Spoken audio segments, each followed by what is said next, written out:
Alright, the very first thing in any PC build is the CPU, basically the brain of your system. Now, since we're focusing on a gaming PC, let me clear up two important things first. If you skip these, you might end up buying a higher tier CPU but never get the performance you actually expected. First thing, suffixes. When you look at CPUs online, you'll notice some alphabets at the end of their names. Those aren't random. Each one actually tells you a story about that processor. For Intel desktop CPUs, K unlocked, meaning you can overclock for more performance. KF, same as K, but no integrated graphics, GPU required. F, again, no iGPU, a little cheaper. T, power efficient, lower clocks, not for gaming. KS, special edition, best of the best in that gen. For AMD Ryzen, X, high performance, good for gaming. XT, slightly faster, tuned versions. G, comes with integrated graphics, good budget choice. GE, power efficient APU, small builds. X3D, 3D V-Cache, amazing FPS gains in certain games. Now about generations. With Intel, it's easy.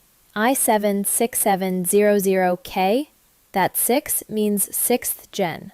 With Ryzen, you'll see Ryzen 3, 5, 7, 9. But don't get tricked. A newer Ryzen 5 can beat an older Ryzen 7 just because of IPC improvements. IPC stands for instructions per clock, basically how much work a CPU can do per tick. So takeaway here is simple. For gaming, always check single core performance and release date.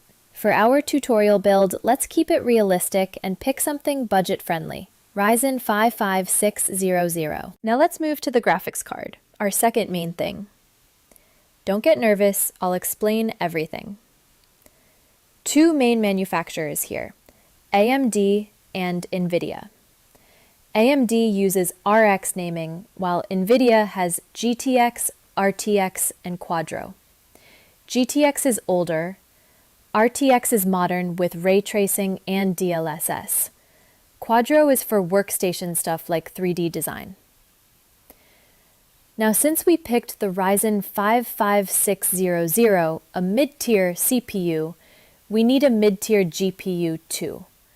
Let's say RTX 3060. Now you might be thinking, wait, is this compatible? Relaxed. Here's a simple rule. See those numbers? Like 3050, 3060, 3070, 3080. That last two digits show its tier.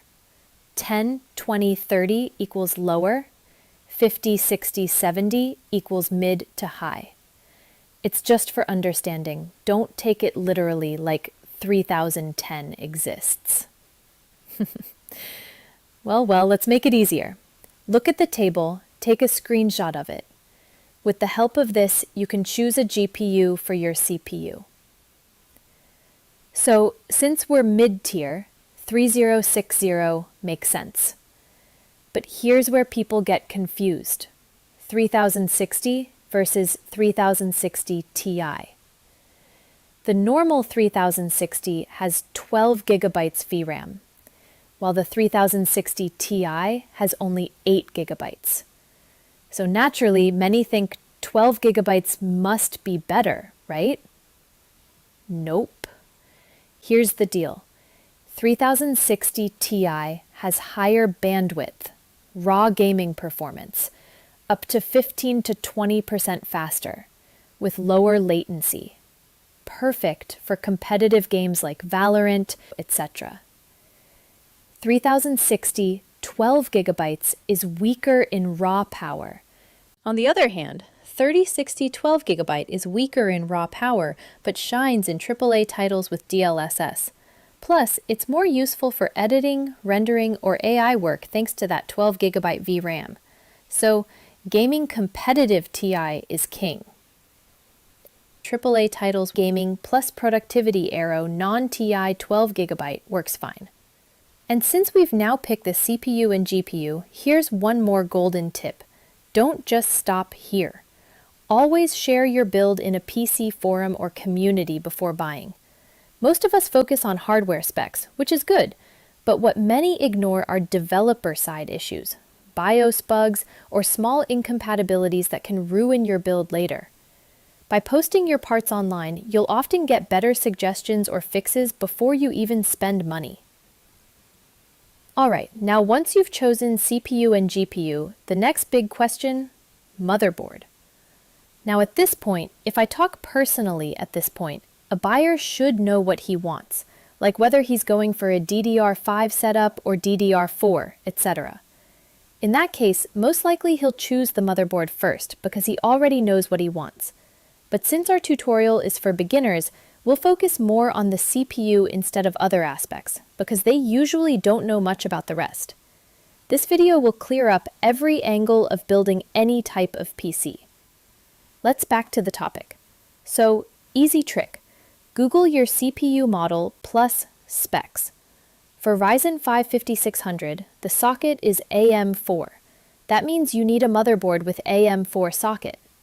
Oh, by the way, now the series with motherboard like BXZ, mostly written with motherboard, as mine is B550. That B series equals budget-friendly, good for gaming. X series AMD or Z series Intel equals higher-end, more features, overclocking. So for our build, B550 motherboard is the sweet spot. Now RAM. Always confusing for beginners. DDR3, DDR4, DDR5 everywhere. Simple. Check your motherboard specs. If it says DDR4, get DDR4. If DDR5, then DDR5. How much?